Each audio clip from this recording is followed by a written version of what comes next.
সিপিএমের দুর্গ ছিল এই আসানসোল। গোটা আসানসোল জুড়ে সিপিএমের দাপট ছিল। ভারতীয় জনতা পার্টিও কৃষ্ণেন্দু মুখার্জির মতো একটা স্বচ্ছ ভাবমূর্তির বিজেপি নেতাকে প্রার্থী করে তারাও কিন্তু একটা কঠিন লড়াই, কঠিন চ্যালেঞ্জ ছুঁড়ে দিচ্ছেন।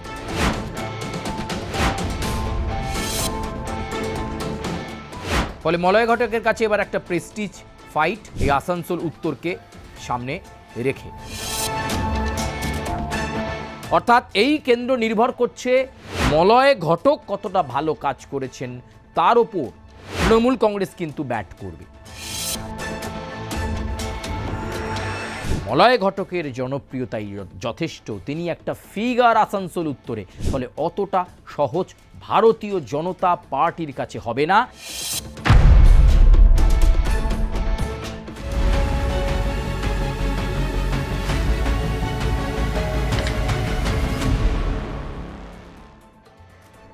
নমস্কার, আমি সুচারু, আপনাদেরকে স্বাগত জানাই। ভোটের হাওয়া, আর সেই ভোটের হাওয়া মানেই রাজনৈতিক উত্তাপ তত্তর করে বাড়তে শুরু করেছে এই গোটা বঙ্গে।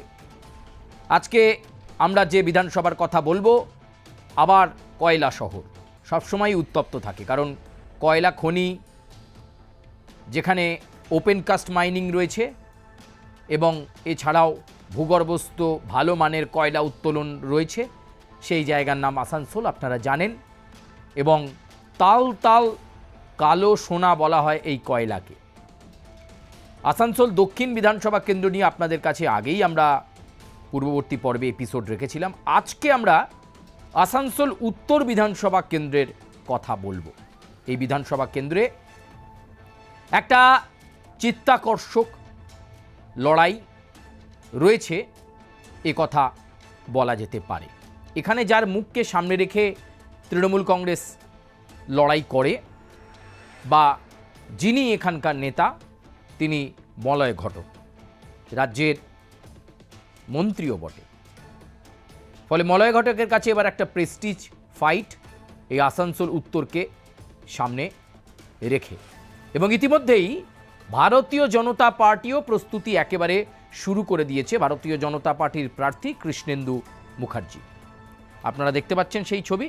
এবং আসানসোল উত্তর বিধানসভা কেন্দ্রে এই মুহূর্তে একটা চিত্তাকর্ষক লড়াইয়ের সম্ভাবনা রয়েছে। আমরা একটুখানি বিশ্লেষণের দিকে যাব। আসানসোল উত্তর বিধানসভা কেন্দ্র, রাজ্যের মন্ত্রী মলয় ঘটক এই বিধানসভা কেন্দ্রের বিধায়ক।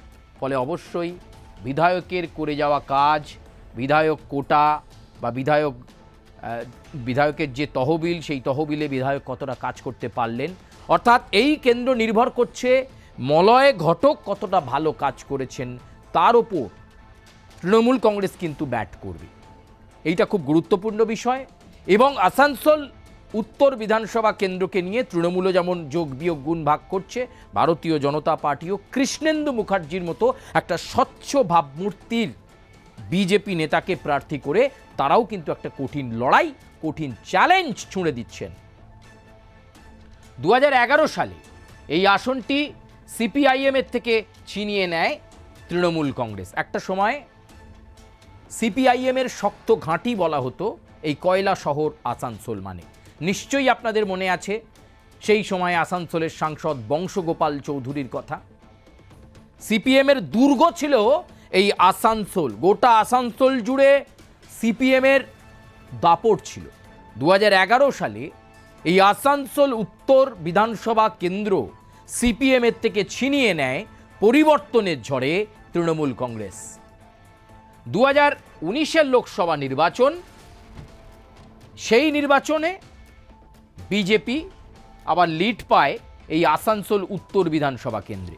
অর্থাৎ লোকসভা নির্বাচনের বিধানসভা ভিত্তিক যে ফলাফল, সেই বিধানসভা ভিত্তিক ফলাফলে আসানসোল উত্তরে লিড পায় 2019 লোকসভা নির্বাচনে ভারতীয় জনতা পার্টি।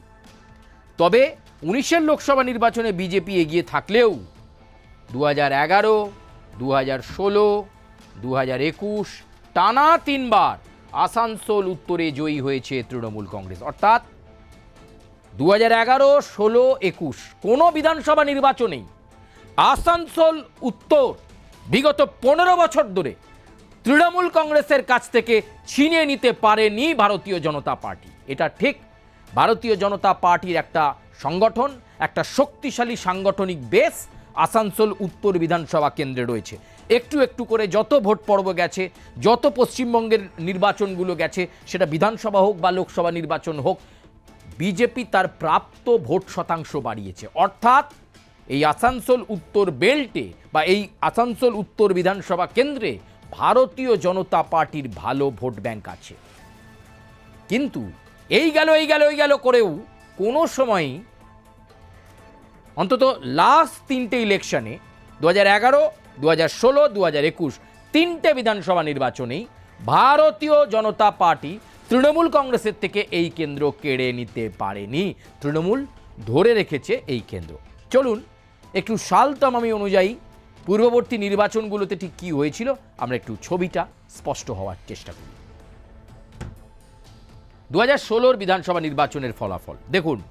16 সালে তৃণমূল কংগ্রেস পেল 46.12% ভোট, ভারতীয় জনতা পার্টি পেল 33.11% ভোট, বাম কংগ্রেস পেল 17.36% ভোট, অন্যান্যরা পেল 3.41% ভোট।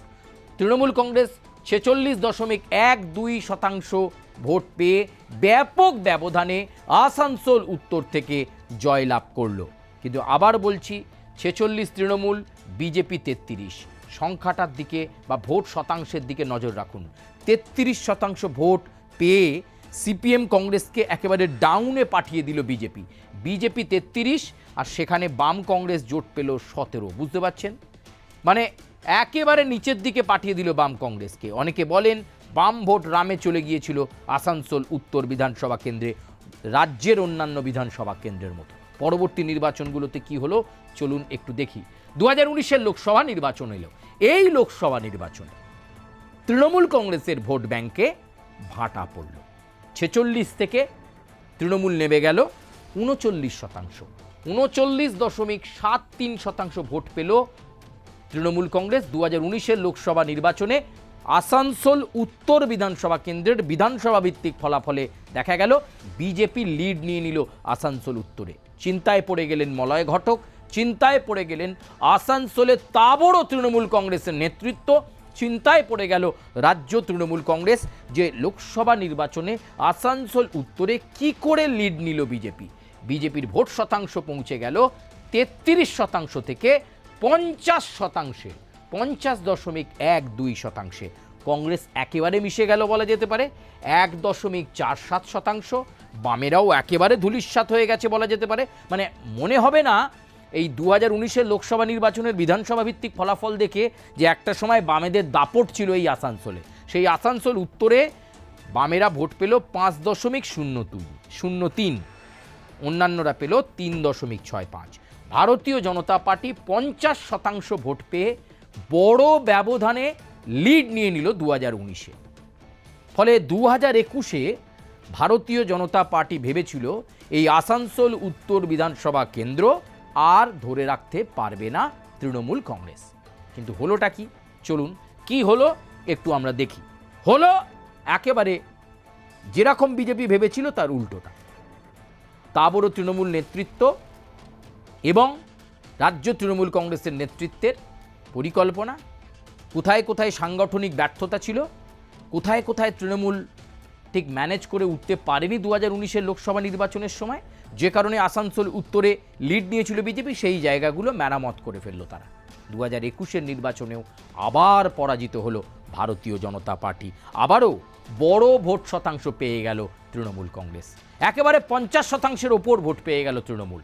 21-এর বিধানসভা নির্বাচনে আসানসোল উত্তর বিধানসভা কেন্দ্রে 52.32% ভোট পেল তৃণমূল। ভারতীয় জনতা পার্টির ভোট শতাংশ কমে গেল প্রায় এক লহমায় 9%, 9%। ভোট পেলেন বিজেপির প্রার্থী 41.38।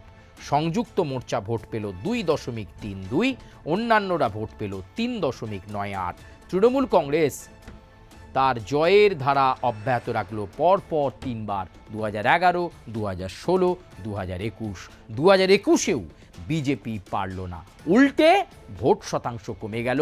বড় ব্যবধানে জয়লাভ করলেন মলয় ঘটক এবং আসানসোল উত্তর বিধানসভা কেন্দ্র ধরে রেখে তৃণমূল কংগ্রেস প্রমাণ করে দিল সাংগঠনিক যেটুকুনি ফাঁক ফোকর ছিল সেটা মেরামত করা গেছে, এবং যে কারণে তৃণমূলের শক্ত ঘাঁটি এই কয়লা খনি, এই ব্ল্যাক ডায়মন্ড এলাকা আসানসোল উত্তর তৃণমূলই ধরে রাখলো। 2024-এর লোকসভা নির্বাচন যখন এলো তখন ঠিক কি হলো চলুন একবার দেখা যাক। 2024-এর লোকসভা নির্বাচনে আসানসোল উত্তরের বিধানসভা ভিত্তিক ফলাফল, সেখানেও তৃণমূল কংগ্রেস কিন্তু অল্প হলেও লিড নিয়ে নিল বিজেপির থেকে। 46.79, বিজেপি ভোট পেল 44.64, অর্থাৎ 2% বেশি ভোট পেয়ে তৃণমূল কংগ্রেস লোকসভা নির্বাচনে বিধানসভা ভিত্তিক ফলাফলে অল্প হলেও আসানসোল উত্তর থেকে তৃণমূল লিড নিল। 2019-এ যেটা পারেনি তৃণমূল, 2024-এ তৃণমূল দেখিয়ে দিল যে লিড তারা বজায় রেখেছে। অর্থাৎ বিজেপি ঘাড়ে নিঃশ্বাস ফেলছে তৃণমূল কংগ্রেসে। বিজেপি ভোট পেয়েছিল 2024-এর লোকসভা নির্বাচনে আসানসোল উত্তরে 44.64, তৃণমূল পেয়েছিল 46.79, বাম কংগ্রেস জোট পেয়েছিল 5.80, অন্যান্যরা পেয়েছিল 2.77। এবার SIR special intensive revision Asansol উত্তরেও একটা অবশ্যই সুদূর প্রসারী প্রভাব ফেলবে এ কথা বলা যায়। ইতিমধ্যেই বিজেপি মনে করছে এই যে 44% ভোট 2024-এর লোকসভা নির্বাচনে আসানসোল উত্তর বিধানসভা কেন্দ্রে পেয়েছিল বিজেপি, এবারে তৃণমূলকে তারা ছাপিয়ে দেবে। কারণ এসআইআরের প্রভাবের কারণে বিজেপি মনে করছে তাদের এই ভোট শতাংশটা একটু বেড়ে গেলেই তৃণমূলকে তারা পরাস্ত করতে পারবে। কিন্তু সার্বিক চিত্র কি বলছে? শিল্পাঞ্চলের এই প্রাণকেন্দ্র এই বিধানসভায় বিধায়কের জনপ্রিয়তাই যথেষ্ট, অর্থাৎ মলয় ঘটকের জনপ্রিয়তাই যথেষ্ট। তিনি একটা ফিগার আসানসোল উত্তরে, ফলে অতটা সহজ ভারতীয় জনতা পার্টির কাছে হবে না, সে কৃষ্ণেন্দু মুখার্জি যতই ভালো প্রার্থী হোক না কেন। দ্বিতীয় যে বিষয়, হিন্দিভাষী এলাকা থাকায় বিজেপির কিছু নির্দিষ্ট ভোট ব্যাংক এই কেন্দ্রে রয়েছে। হ্যাঁ, এই আসানসোল উত্তরের মধ্যে হিন্দিভাষী এলাকা রয়েছে, ফলে বিজেপির একটা ভোট ব্যাংক বা প্রভাব এই হিন্দিভাষী অঞ্চলে রয়েছে। কিন্তু তা দিয়ে কি নির্বাচনী বৈতরণী পেরোতে পারবেন তিনি? কৃষ্ণেন্দু মুখার্জি কি জয়ের মুখ দেখতে পারবেন? ভারতীয় জনতা পার্টি কি প্রায় 15 বছর পর তৃণমূল কংগ্রেসের কাছ থেকে এই আসানসোল উত্তর ছিনিয়ে নিতে পারবে? এটা $1 মিলিয়ন প্রশ্ন। বিজেপি মনে করছে আসানসোল উত্তর তারা এবার রাজ্যের শাসক দল তৃণমূলের কাছ থেকে ছিনিয়ে নিয়ে এবার তারা দখল করবে। তৃতীয় শক্তি এই কেন্দ্রে যথেষ্ট দুর্বল, তাদের শক্তি বৃদ্ধি যে কোনো রাজনৈতিক দলের ক্ষতির কারণ হতে পারে। তৃতীয় শক্তি বলতে কারা? বাম কংগ্রেস। বাম কংগ্রেসের যা অবস্থা তাতে 2% আর 3% এরকম ভোট রয়েছে। যদি তৃতীয় শক্তির কেউ, আমি ধরে নিলাম যেহেতু একটা সময় সিপিআইএম শক্ত ছিল, যদি এখানে সিপিআইএম 10% কি 12% ভোট পেয়েছে, তাহলে কিন্তু যে কোনো রাজনৈতিক দলের ক্ষতি হতে পারে। হয় তৃণমূল নয় বিজেপি, যে কোনো একজনের ক্ষতি হতে পারে যদি সিপিএম এই আসানসোল উত্তর বিধানসভা কেন্দ্রে 10 থেকে 12% ভোট পেয়ে যায়, তাহলে খেলাটা চমৎকার হয়ে যাবে, একটা চিত্তাকর্ষক লড়াই হয়ে যাবে আসানসোল উত্তর বিধানসভা কেন্দ্রে। একদিকে তৃণমূলের কাছে এই গড় আসানসোল উত্তর 15 বছরের মতো এবছরও ধরে রাখার লড়াই, আর অন্যদিকে ভারতীয় জনতা পার্টির কাছে বারবার জয়ের দোরগোড়াতে পৌঁছেই অল্প ব্যবধানের হেরে যাওয়ার যে রেকর্ড, সেটাকে ভেঙে দিয়ে এবার জয় নিশ্চিত করা। 44% ভোট পাওয়া 2024-এর লোকসভা নির্বাচনে আসানসোল উত্তরে, এবার সেই ভোট শতাংশ বাড়িয়ে নিয়ে জয়ের মুখ দেখতে চাইছে ভারতীয় জনতা পার্টি। আপনাদের কি মনে হচ্ছে? তৃণমূল কংগ্রেস বা মলয় ঘটকের এই বাড়ির কেন্দ্র এবার কি হাতছাড়া হতে চলেছে, নাকি ভারতীয় জনতা পার্টি এবার লড়াই দেবে কিন্তু আবার জিতবে তৃণমূল? কি মনে হচ্ছে আপনাদের, তৃণমূল না বিজেপি? কার দিকে পাল্লা ভারী এই ব্ল্যাক ডায়মন্ডে, এই আসানসোল উত্তরে? আপনারা আপনাদের সুচিন্তিত মতামত কমেন্ট বক্সে জানাবেন, লাইক করবেন, কমেন্ট করবেন, সাবস্ক্রাইব করবেন, বেল আইকনে প্রেস করবেন। আমরা চেষ্টা করব আপনাদের কাছে আরও সুন্দর এবং ভোটের হাওয়ায় আরও বিস্তারিত প্রতিবেদন তুলে ধরার জন্য। আপাতত বিদায় নিচ্ছি, ধন্যবাদ।